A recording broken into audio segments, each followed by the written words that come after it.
Hello, welcome to the latest video. I have got, well, a long-term test of the Sram Force AXS group set. Now this bike behind me I have had since about February, just after I went to Portugal to test the group set for the very first time. Now if you're interested to see what my first ride review is like, I'll link it below in the description.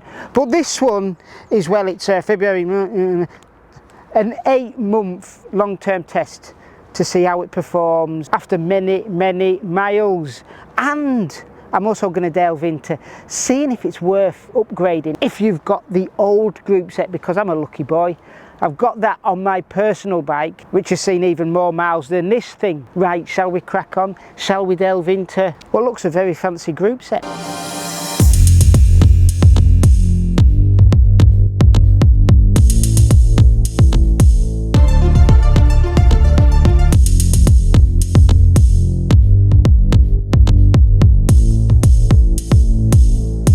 Okay people, I'm not going to delve too much into the tech here.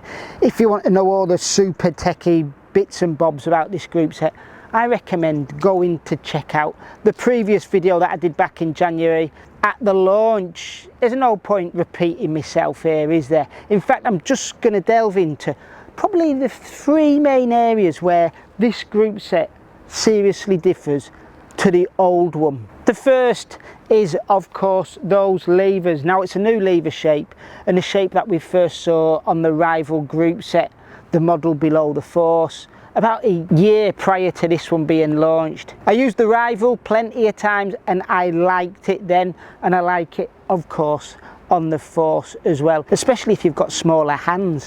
That scoop on the top's not quite as deep as the old one, which I'm not 100% sure on. I did used to like the big curve on the front of the old levers for sort of sitting on the top and pushing against, kind of spinacci bar style, if you remember what they were like, or puppy paws for those that are newer to cycling, but that is a minor detail. The paddle shifter apparently is a little bit bigger. Not that the old one was small, but it's dead easy to find, unlike some other group sets that I'm not going to talk about here. Blade shape I'm liking a lot more as well. The old ones were a little bit more angular, shall we say, on the sides. These ones are a lot more rounded off, a lot more comfortable if you're doing long descents, for instance, and on the brakes a lot. Yet they've got rid of that reach, mainly because apparently people weren't using it so much, according to Sram. But the addition of being able to add blip buttons this time round is, in my opinion, blooming excellent.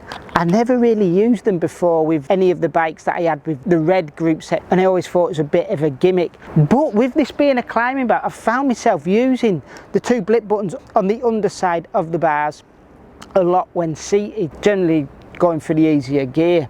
So levers are improved. Next thing's the chain set.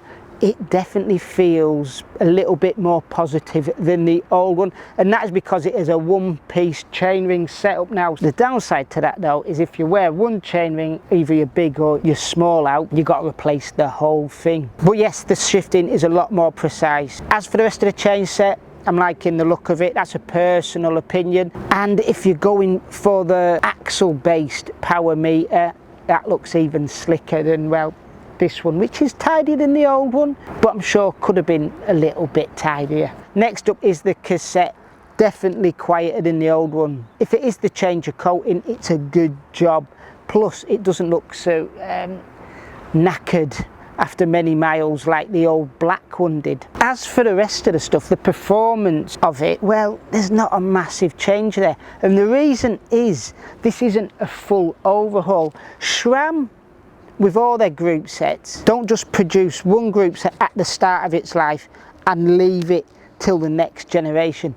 They slowly modify it, slowly improve a little bit here, a little bit there to the group set as they find that they maybe have a problem with it or could make it better within the parameters of that group set. So this group set, let's say the rear mech, the front mech and the brake calipers are exactly the same as the very last version of the old Force group set. This, of course, means that they'll slowly be tinkering with this group set over its lifetime as well. So when they come to 2 years, 3 years from now, it will be slightly different to this one. No bad thing at all, I don't think. So the question is, do them 3 main changes make the group set any better than the old one? Yes and no. Yes in comfort, a little bit in shifting, a lot in looks, because the old one looked like something Batman had used and abused for many years. It wasn't exactly sleek, stealthy and clean looking after, well, even a year's worth of use. This one looks a lot more premium. Oh, and I should mention the brakes as well. Work perfectly fine, do the job nicely, can't complain, haven't had any squeaking, even in the wet weather that we get here in the Basque region. So the next question is, if you've got the old group set, should you upgrade to this one? It's a yes and a no answer again. No, pretty much. If your old group set's working perfectly fine, doing its job, you're not really going to see a massive change. Yes, I suppose, if it's absolutely dead and buried and due a refresh. And then in the middle, if your old one's working all right, but you fancy the look of them levers or the chain set, well, I've got good news for you people. It's all compatible, and the same goes for the rival. So if you've not got bags of money but you're not enjoying the old levers, well, how about sticking the rival levers on there and adding that new comfort to your old group set? That's the beauty about the Sram Force AXS range. They're all integratable with one another, they all work together, so you can build a real mullet of a group setup. Okay, so I like the group set back in January, I like it even more now. Will I be sending Sram an email in the next couple of days saying, I've finished with your bike, you can have it back? We'll see about that. So there we have it, all the good bits. The question is, what are the bad bits?